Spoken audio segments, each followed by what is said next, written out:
एक रात में ही गायब हो गया पूरा गांव। भारत की इस रहस्यमयी जगह की कहानी रोंगटे खड़े कर देगी। भारत की पारंपरिक जमीन में कई ऐसे राज दफन हैं जो कई वर्षों या कहें सदियों बाद आज भी उसी तरह ताजा और अनसुलझे हैं जितने पहले कभी हुआ करते थे। ये रहस्य कुछ ऐसे हैं जिन्हें जितना सुलझाने की कोशिश होती है, ये उतना ही उलझते जाते हैं। ऐसा ही एक राज राजस्थान के जैसलमेर जिले के कुलधरा गांव में भी दफन है। यह गांव पिछले 170 सालों से वीरान पड़ा है।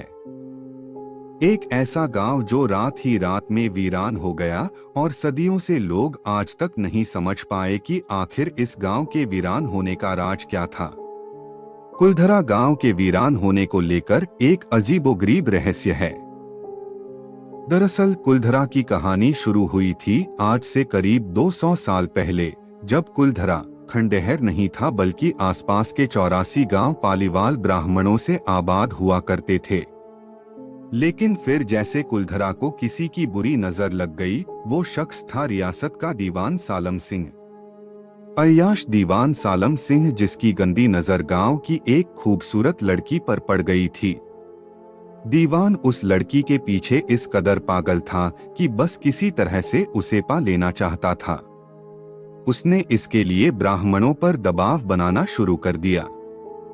हद तो तब हो गई कि जब सत्ता के मद में चूर उस दीवान ने लड़की के घर संदेश भिजवाया कि यदि अगले पूर्णमासी तक उसे लड़की नहीं मिली तो वह गांव पर हमला करके लड़की को उठा ले जाएगा। एक रात में ही गायब हो गया पूरा गांव। भारत की इस रहस्यमयी जगह की कहानी रोंगटे खड़े कर देगी।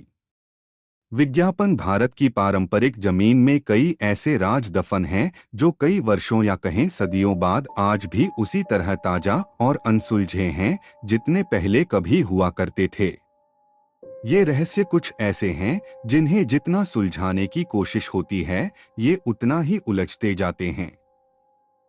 ऐसा ही एक राज राजस्थान के जैसलमेर जिले के कुलधरा गांव में भी दफन है। यह गांव पिछले 170 सालों से वीरान पड़ा है।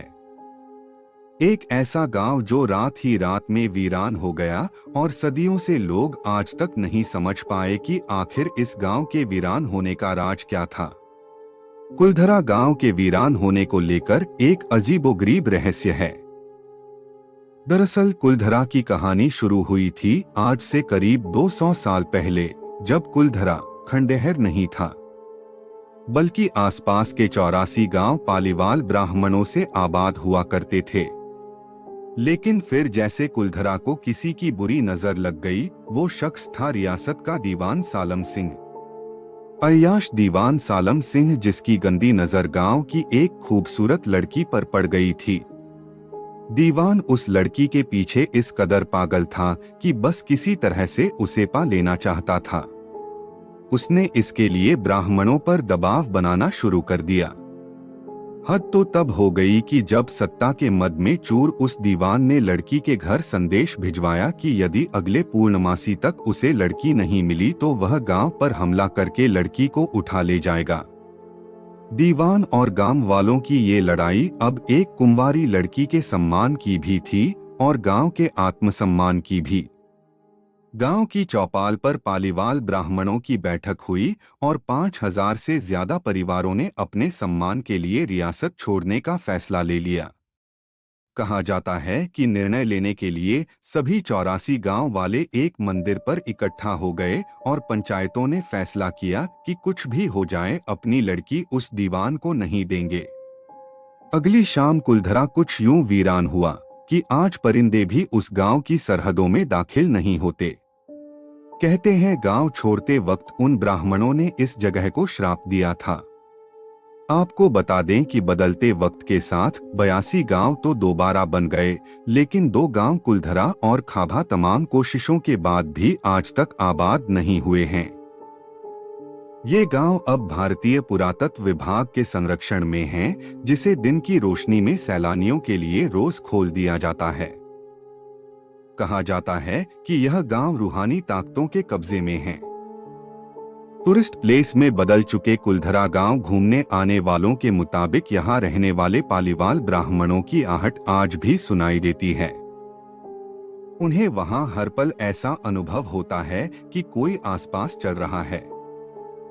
बाजार के चहल पहल की आवाजें आती हैं, महिलाओं के बात करने और उनकी चूड़ियों और पायलों की आवाज हमेशा ही आती रहती है। प्रशासन ने इस गांव की सरहद पर एक फाटक बनवा दिया है, जिसके पार दिन में तो सैलानी घूमने आते रहते हैं, लेकिन रात में इस फाटक को पार करने की कोई हिम्मत नहीं करता है। कहा जाता है कि यह गांव रूहानी ताकतों के कब्जे में है।